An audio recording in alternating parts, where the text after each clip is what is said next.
Welcome to episode 1 of the David B. Meadows series. In this portion, you're going to find out how he went from Wheeling, West Virginia to the Hampton Roads area and became a Navy SEAL. You're going to find out how he makes lists, how he sets goals, and how committed this guy is to everything he does. Enjoy it, and we'll talk to you after the episode.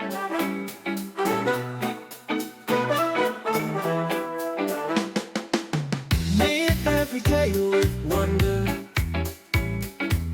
live every day with love. Open your eyes and take in all life has to offer. Try it all, try it all, try it all, try it all. Remember the things that you said you would do. Remember the things you wanted. Open your eyes and take in all life has to offer. Try it all, try it all, try it all, try it all.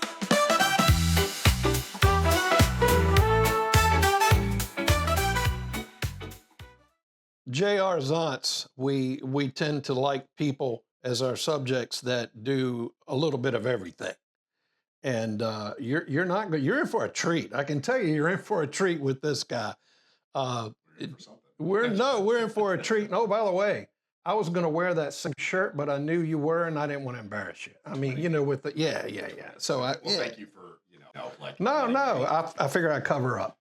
Let you have your moment in the. Dude, you know what? You're such a giving man. It's the giving season. So and it's a given season. You did not know you were going to be with Zach Galifianakis in Between Two Ferns, I assume. I didn't. Well, you know what? I thought you were actually just trying to help me out, so you didn't have to show me up with how handsome you are. Well, there's that. Just like hide behind this thing. That's always a factor.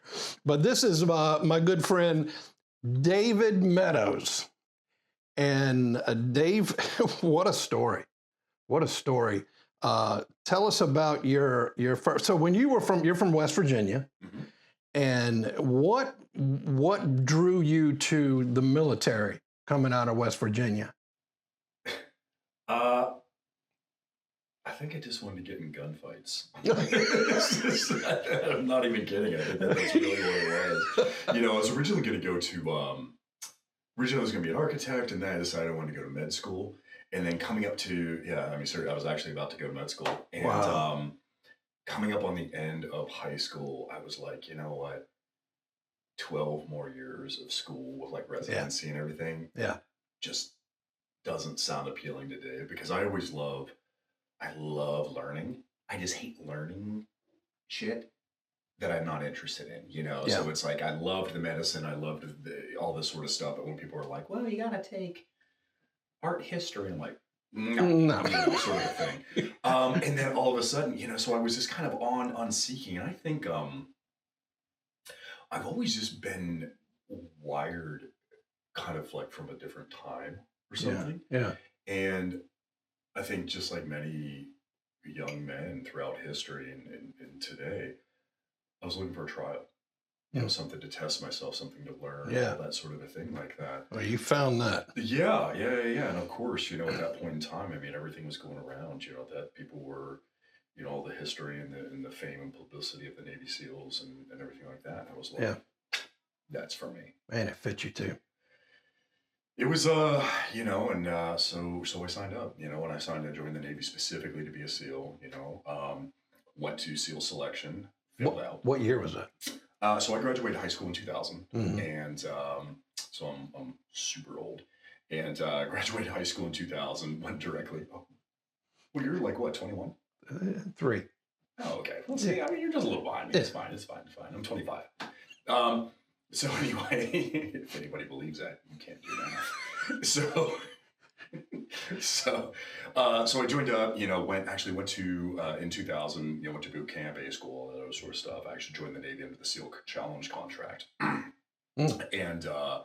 went to BUDS, failed out of BUDS because I was an 18-year-old punk ass kid that shouldn't have been there, and the instructors knew it. And they did the right thing, and they threw me out, which was the absolute right thing. And at the time, it just tore me apart, of course, because I was shattering my dream, and that's, doing all this sort of stuff like that. Now I look back, I'm so grateful that they did, because it taught me so much. Like the amount of adversity. I'm a big believer adversity makes a man. You know, and it's not what you achieve; it's what you overcome. You know, throughout things. So what was it what caused you to fail? Was it? So I actually failed out for what's called drown proofing, which was at the end of first phase. So I went through Hell Week. I did all that sort of stuff. Yeah. But I was just a punk ass 19-year-old kid, too cocky, too this. Had all the answers. Yeah, all of that sort of stuff. And I didn't actually know what I was getting into. Okay. I didn't have I thought I was just there to, be a badass and do this and do that. And I had no idea about the humility and the courage and the just these incredible. I mean, I was looking around and I didn't really know what it was about. I thought it was just all about just being a badass, and this, that, and the other thing. And I just had no idea. And the instructors were like, "You're a douche. Get out." Yeah. And so they found a technicality on a test and they failed me and they threw me out of it. But you did go through Hell Week first. I did. Yeah. So I got done. Look that up. If you don't know about Hell Week with the SEAL training, look it up. Yeah, it sucked. It really sucked. Yeah. But anyway, so they threw me out and that was Buzz Class 235. And got thrown out. I got reassigned. I became a Master at Arms military policeman in the Navy. And I went over to Sudebay Creek, Greece for about 1.5 years. Wow. Then reapplied, went back to Buds. A long, crazy story about how I got back in. It's from just working and all that sort of stuff. It's actually amazing because I have a lot of people ask me today just about just whatever they're looking for in life. And I always tell them, just start working. Because people are so often, I think they look for help before they look for work. Before they look to what they can do, they look for what people could. They're always I just need help. I need to do something. No, just do it. Just start doing it, and the help will come. Yeah. Every time when I look back at my life, and I've had so much help, huge things in my life. It only came when I was just busting my ass. Without it. And then finally somebody came out and said, "Hey, what are you doing?" And I'm like, yeah, this literally happened to me actually. I was in Greece, right? I was in between Buds. Tell them about Buds.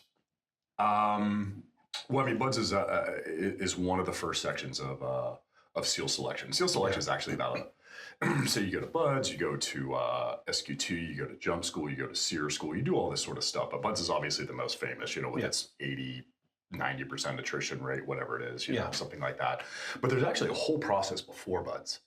You actually have to go through, there's ASVAB standards, there's physical fitness standards, there's psych testing, there's all sorts of things. Because when you put in a package for Buds, I think when I went, they did 4 classes a year, every 3 months, and they would take about 250 people into the class, to which they were going to graduate about 30-ish out of the class, right? But those 250 slots for each class are super highly coveted. So it's not just passing the standards. You have to be competitive with everybody else that applied for that class, right? So, it's if you think that you're just going to people are sometimes like, yeah, I had to do 8 pull-ups or whatever it was. I made it. Good luck, dude. Because all those people did 30. It's just not going to happen. But anyway, so recommendation letters and all this other sort of stuff. So anyway, so when I'm back there training again, and I'm in Greece, and I have no idea how I'm gonna get back. There's no guarantee, there's no nothing. That was just my dream, right?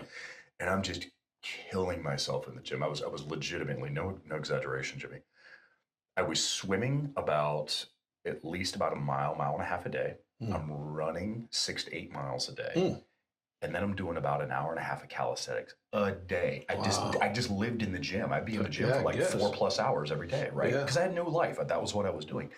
Finally, and I'm just I'm just going to do this. I'm just going to do this. I'm just going to do this, right? Finally, this dude walks over to me. I'd seen him in the gym a bunch of times, right? He walks over to me and goes, "Hey, man." Because I'm just dying on the treadmill, right? And he goes, "Hey, dude, what the fuck are you doing?" I'm like, "I'm working out." He goes, "Oh, right, you're in here killing yourself every day. What are you training for?" And I go, "I want to be a Navy SEAL." And I tell him the story. He goes, "Really?" I go, "Yeah." He goes, "I was a SEAL for 15 years. He was a former SEAL who had changed over and become a helicopter pilot. Gotcha. And in the Navy, he had to like renounce his bird to go to flight school. Like it was this thing that they had to do. And I'm like, what? He wrote me my recommendation letter. Did he really? So anyway, I went back to Buds, did Hell Week again, started all the way back over again. Went Buds class 244 this time. My first one was 235, second one was 244. Went all the way to the end of second phase, which is dive phase. Got a diving injury, and I actually got thrown out of the program a second time. What? And then they reinstated me literally the same day. Captain Rick Smithers from Dev Group. It was really interesting. Like they threw me out for this dive injury, blah, blah, blah. It wasn't my fault this time. Right. But anyway. And I literally went and I petitioned the old man, Captain Smithers, whenever he was from Dev Group, SEAL Team 6. And I went into his office and I just said, hey, sir, I just want to talk to you about it. And he talked and everything like that. And I petitioned the whole thing. And he goes, well, what if I tell you this? I'll reinstate you, but you're going to start back over from first day again. You're going to do a third Hell Week. You're going to do everything over again. Everything. I said, okay, whatever it takes. Mm-hmm. He goes, okay, we're not going to do that. I just wanted to know that was the right answer. Wow. So he reinstated me with the next class. I didn't have to go back to Hell Week. He just put me into Buds class 245. I graduated with 245. I went on from there, finished up, and I went to SDV Team 2 right here in the beach. Thereafter, and I specialized in sniper and reconnaissance work and different sort of stuff like that. And I was active until late 2009, and then I was a reservist until 2013 with Team 18.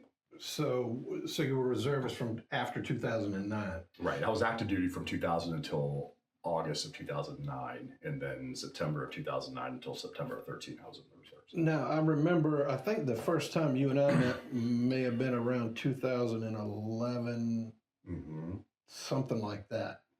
And I don't know if you remember this or not. Our very first time I ever sat across. Were we drinking? Not drink. Yeah, we were drinking coffee. Oh, okay. We were drinking coffee at Starbucks on Colley Avenue in Ghent.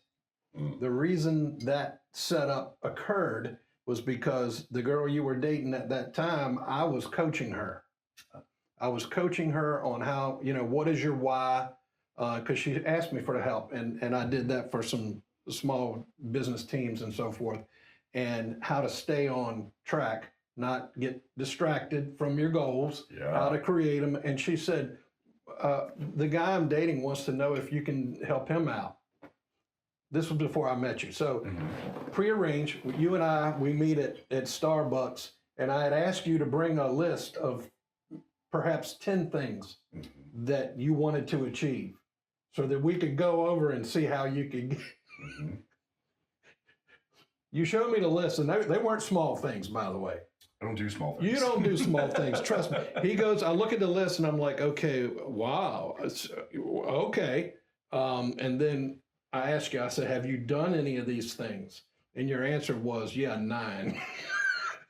And I'm like, what? You've already done 9? And you were like, yeah. And I said, which one have you not done? You said, get my SAG card, which I'll be getting soon. And you did.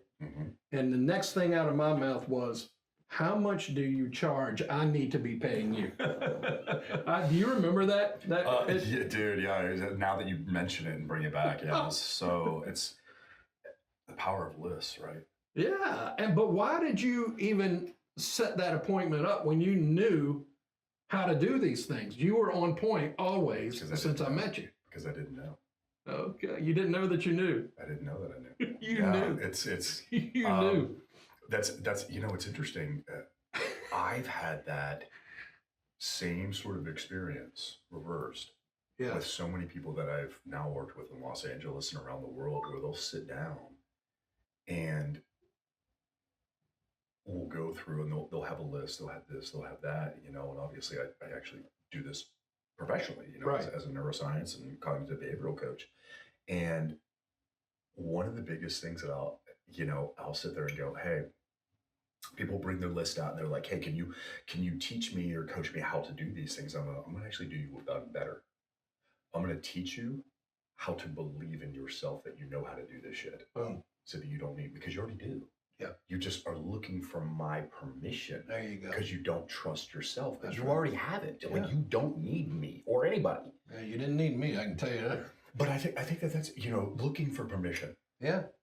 Not trusting the self is one of the biggest things. I mean, have you run into that a lot? Because I mean, that's probably the main thing no. I deal with my clients. Yeah. They always come to me and I'm like, dude, you just don't trust yourself. Yeah. You're a competent, intelligent person. Yeah, absolutely. So thanks for watching episode 1 of the David B. Meadows series. And as promised, this guy, what? A goal setter? An achiever? If you ever want to get anything done, follow that advice. So in episode 2, we're going to explore how he breaks into the acting and producing business. He sets goals just like he did with the military, and he accomplishes everything, chews it up and spits it out, in fact. So look for episode 2, and in the meantime, J.R. Zantz, try it all. Dude is bad. Dude is a sniper. He went through hell week again and again and again. Dude is bad.